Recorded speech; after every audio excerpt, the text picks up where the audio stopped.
garage itself. Yes, yeah. So the garage, we've got space for 5 cars in our garage, but this time around we have got a virtual warehouse. So that allows us to effectively give you limitless cars. Yeah. So you can bring them in and out of your garage and, you know, work with the cars that you want to work with. Cool. So you can do just as many as you want. Absolutely. Great.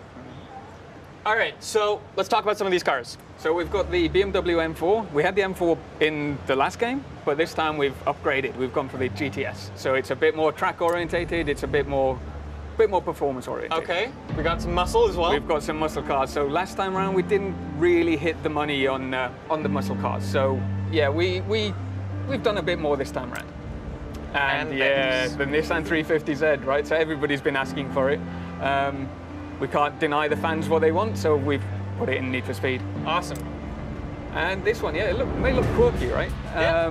It seems a bit out of place in Need for Speed, but what we've done is we've built this feature called the derelict that, again, Marcus touched upon it in the live show, but what the derelict is a way for us to kind of let the player explore the open world that we've got.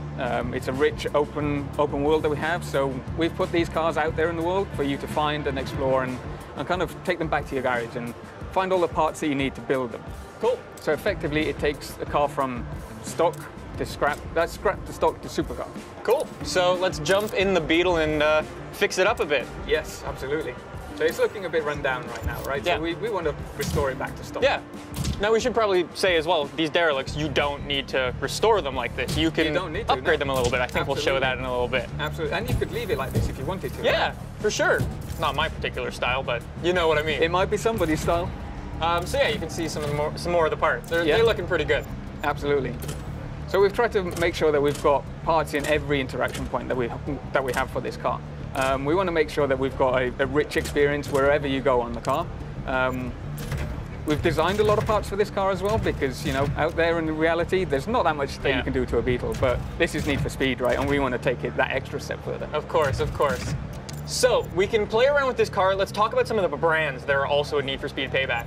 Yeah, so we've not ditched any of the brands that we had previously. So we've come back and we've got your Rocket Bunnies, we've got your Liberty Walks, we've got your Voltex parts, you've got APR parts, we've got all these rims that you can see right now. So many rims. So we love that stuff. We want to bring that back to the people. Of course. So I think we've done a pretty good job of showing this off. Shall we show off the big thing? Yeah, so I talked about it previously. We want to take these cars to supercars, right?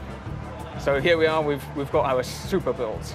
So these are effectively the biggest, the baddest, the most performance-orientated cars that you can build in Need for Speed.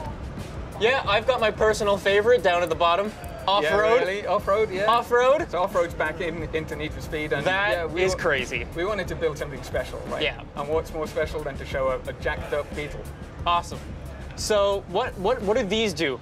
We should say that these are derelict things, specific cars. So yeah, the derelict cars that you find in the world will be the only ones that we can take to the super build. We want to make sure that those cars are special and you want to put some time into them and put the effort into making them the super builds, right? Of course. Now, just while we have some extra time, let's talk about some of the stance tuning and stuff like that. Stance tuning is back again. So what we've done this time around is tweak them slightly, right? We wanted to make sure that we could slam a car on the deck, right? Of course. We love crazy camber, so why not go even further than we did before? Looks crazy. It's a bit of a odd combination that you've got there. It's a bit SoCal, a bit rusty. Here we go. There we go. Yeah. So the wrap editor. The wrap editor's back. We're not going to go into the detail of it right now because, you know, it would take you days maybe to create of course. So I think that's been a pretty good first look at Need for Speed Payback. Any last words from you guys? Yeah.